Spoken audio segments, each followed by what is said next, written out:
Life in the bustling city of Arata is never dull, especially for Bel Carlina, a native young man who hopes to become a great adventurer in the land. After a encounter with the lonely goddess Hysteria, his dream becoming a little bit closer to reality. With her support, Bel embarks on a fantastic quest as he ventures deep within the city's monster-filled catacombs, known as only the dungeons. Death lurks around every corner in the carnivorous depths of this terrifying labyrinth, and a mysterious power moves amidst the shadows. Even on the surface, survival is hard-earned privilege. Indeed, nothing is ever certain in a world where gods and humans live and work together, especially when they are struggling to get along. One thing's for sure, a midget of blunders, triumphs, and friendship awaits the dauntless, optimistic protagonist of this Herculean tale. This anime has about 13 episodes, has about 4 seasons. This anime premiered April 4, 2015 to June 27, 2015.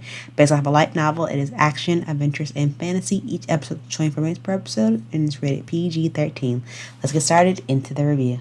What I really liked about this anime, especially the main character, Bel, he is trying his best to make a name for himself in the town, in this fantasy world that he lives in. Now, like any good old RPG, any like role playing like anime that delves straight into fantasy and not some isekai where they're transported into a fantasy world and getting a second chance at life. This anime goes straight to, hey, this character, he lives here, and he's trying to be a adventurer, but he's very naive, very young, he's very foolish, very trustworthy. And I think it's very interesting because this is like the whole textbook example of what a fantasy RPG is like.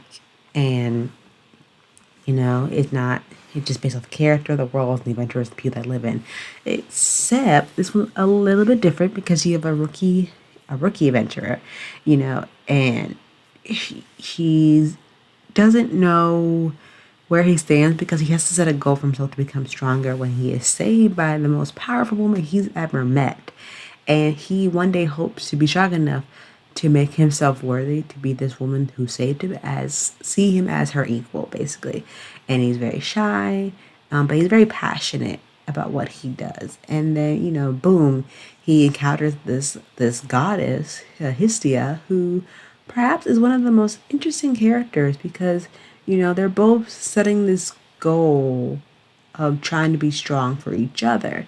And along with the other characters, along with this supporting cast, it helps the plot thicken for the story and make basically the story move at a fast pace. Given that it has literally 4 seasons, we'll be seeing a lot of character development between Bel and Hysteria, the goddess, and see how the relationship develops further on, alongside making friends with all the rest of the guild members that are in this town that they live in as gods, adventurers, and familiars, all try to live harmonious. That was the right word, in this environment they live in, along with the challenges and dungeons that they face, because they're not alone in this universe. There's something else lurking dark and deep in the shadows, which Bel and Hysteria have to overcome together, along with growing their team and their party as they want to survive in this crazy fantasy world that they live in. And like any good old RPG, we just gotta see how far Bel will improve as his gold adventure, as he keeps leveling up in ranks and hopefully tries to make a name for himself, which I hope he does, because I am truly rooting for him. I can't wait to watch the rest of the 3 other seasons to the series, because I feel like I'm just barely scratching the surface of Bel's character development along with Hysteria, because we're seeing him as the audience grow up in strength and rank, but how far before you push Bel to his breaking point where he loses the one soft side that we're introducing to him and gain more of a reference tier, which is not bad. I'm just saying there's only so much a human body can take, especially if the person lives in a fantasy world where the odds are against them and adventurers basically die on a daily basis here. But we'll see how this anime proceeds me. So far, I'm getting me a high ranking, a 7 out of 10, and I can't wait to see the rest of the series takes me. But until then, take care and enjoy this anime review, and I'll see you next time. Bye!